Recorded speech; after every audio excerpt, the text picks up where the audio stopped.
If you feel like you're too out of shape to walk into a gym or even just to get your fitness journey started, there's this truth that no one really tells you before you get started. And if you want to hear what that truth is and how you can actually overcome that, stick around because we're going to dive a little bit deeper into what that actually looks like.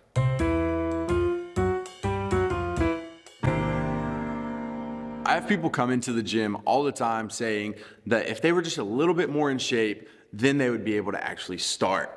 And the problem with that is that they have this limiting belief or this fear of something that's holding them back from actually getting started. You have this fear that when you show up, everybody's gonna be fitter than you or everybody's gonna be stronger than you, and that if you're not at their same level, then everyone's gonna judge you for that. Or if you're doing a movement wrong, there's a fear that you might look dumb when doing it. And when you have all of these thoughts, they're forming this negative belief that if you were just a little bit more in shape, it would be even easier for you to get started. The problem with that is that this is actually your reason to get started, not your reason to continue to wait. All of those people that you're worried about judging you when you get started have all been in your shoes before. Everybody started at ground zero, feeling afraid to look dumb, feeling like everybody was going to judge them. But the difference was they executed the first step that allowed them to continue growing out of that stage. And one of the main things that I need you to hear to help you get out of this mindset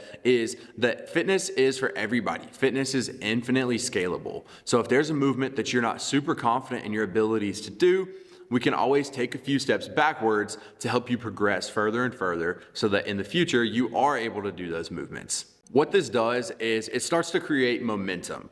Right now, you don't have any habits formed, and that's our goal. Our goal is to start stacking day after day, and we're not chasing perfection, because if we aim for perfection, we're already starting with an unachievable goal that makes it even harder to stay consistent. So when you're getting started, you have to keep your mindset on showing up and putting in the work, not catching up. Because if you try to catch up, you're always gonna feel like you're behind because someone is always further ahead of you.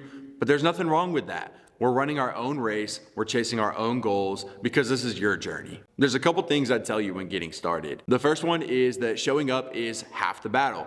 Once you show up, you've already gotten over the hump and you're doing something that you're uncomfortable to do.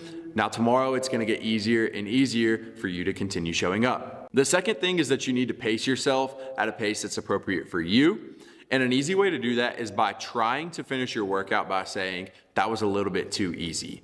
At the beginning, you don't want to push too hard because you don't want to rely on feeling motivated to go to the gym tomorrow. If you wake up sore, it's going to be a little bit harder to wake up and want to go to the gym. So we want to finish it saying that was too easy because we can always make it harder tomorrow. So remember, your goal is not performance, your goal is developing consistency because that's what's gonna keep you coming back day after day. Now, all of this sounds good in theory, but I wanna give you a couple of practical examples that you can start applying today to actually start taking action. The first thing is to start with the 10-minute rule. That is starting a 10-minute timer and choosing a couple movements. It might be going for a walk, going for a run, riding your bike, doing push-ups. It could be any movement. You're gonna do it for 10 minutes. And at the end, you're gonna ask yourself, how do you feel?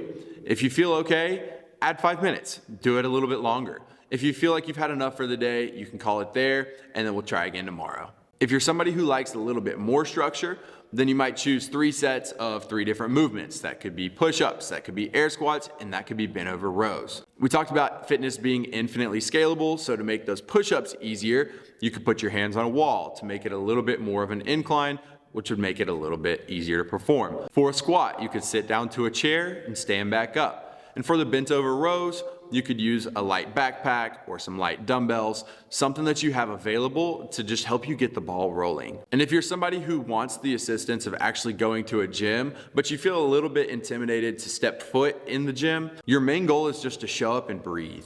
When you show up that first time, it's gonna be uncomfortable. You're gonna feel awkward. But you're there just to get familiar with the space. You're there to get a better understanding of what it'll be like the next time you show up, which will make it even easier to continue on to day 2. All of these options are good, and it really doesn't matter which one you choose. What matters is that you choose one, you start it, and that you continue to repeat it. Where you start doesn't need to look impressive. The moment that you start is the moment that you're back in the game.